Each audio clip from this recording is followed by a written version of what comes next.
గాంధీజీ ఆశయాలను ఆచరణలో పెడుతున్న ప్రభుత్వం తమది అని నెల్లూరు జనసేన నేతలు తెలిపారు. మహాత్మా గాంధీ వర్ధంతి సందర్భంగా నెల్లూరు గాంధీ బొమ్మ సెంటర్లో గాంధీ విగ్రహానికి జనసేన పార్టీ సీనియర్ నాయకులు ఉన్న మల్లికార్జున యాదవ్, గునుకుల కిషోర్, కృష్ణారెడ్డి, వై రవికుమార్, గుర్రం కిషోర్, సుధా మాధవ్, రాజేష్, మహేష్ శర్మ, ప్రశాంత్ గౌడ్, బాలు, ఆసిన్, గీతా వైభవ్, ట్రస్ట్ చైర్మన్ నజీర్ బాషా పాల్గొన్నారు.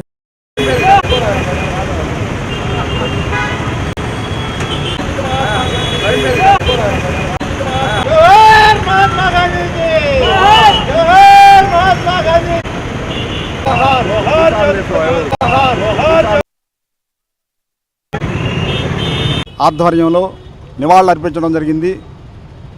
గాంధీజీ గారి కలగన్న గ్రామ స్వరాజ్యాన్ని స్థాపించిన వ్యక్తి గాంధీజీ గారు. ఆయన అడుగుజాడల్లో మా డిప్యూటీ సీఎం పవన్ కళ్యాణ్ గారు పయనిస్తున్నారు. గ్రామాలు బాగుంటేనే దేశం బాగుంటుందనే నినాదంతో ముందుకు వెళ్ళిన వ్యక్తి గాంధీజీ. అదే నినాదంతో మా డిప్యూటీ సీఎం పవన్ కళ్యాణ్ గారు పయనిస్తున్నారు. ఆయన అడుగుజాడల్లో పవన్ కళ్యాణ్ గారు పయనిస్తున్నారు. సత్యం, అహింస ఆయుధాలుగా భారతదేశం కోసం స్వాతంత్రానికి పోరాడిన జాతిపిత మహాత్మా గాంధీ గారికి, భారతదేశానికి ఆయన చేసిన సేవలు గుర్తు చేసుకుంటూ ఆయనకి వినమ్ర నివాళి తెలుపుకుంటున్నాను. ఈరోజు గాంధీజీ వర్ధంతి సందర్భంగా ఈరోజు జాతి మొత్తం గర్వించదగ్గ స్థాయిలో దేశాన్ని నిలిపిన స్వాతంత్ర సమర యోధులు జాతిపిత మహాత్మా గాంధీకి జనసేన పార్టీ తరఫున వినమ్ర నివాళి తెలుపుతున్నాను. భారతదేశ స్వాతంత్రాన్ని, గాంధీజీని విడదీసి చూడలేం, రెండూ ఒకటే.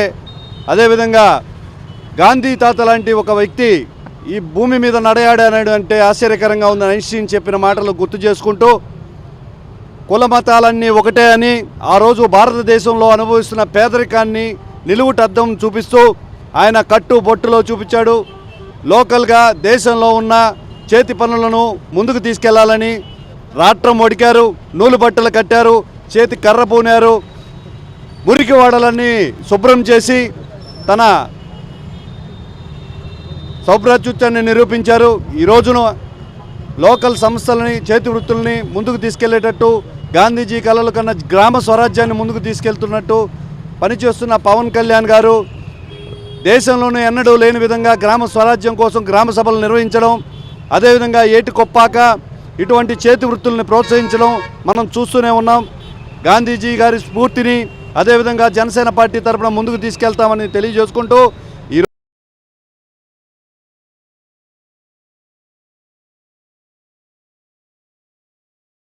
మరెన్నో వీడియోల కోసం మా ఛానల్ ని సబ్స్క్రైబ్ చేసుకుని పక్కనే ఉన్న బెల్ ఐకాన్ ని క్లిక్ చేసి యాక్టివేట్ చేసుకోండి.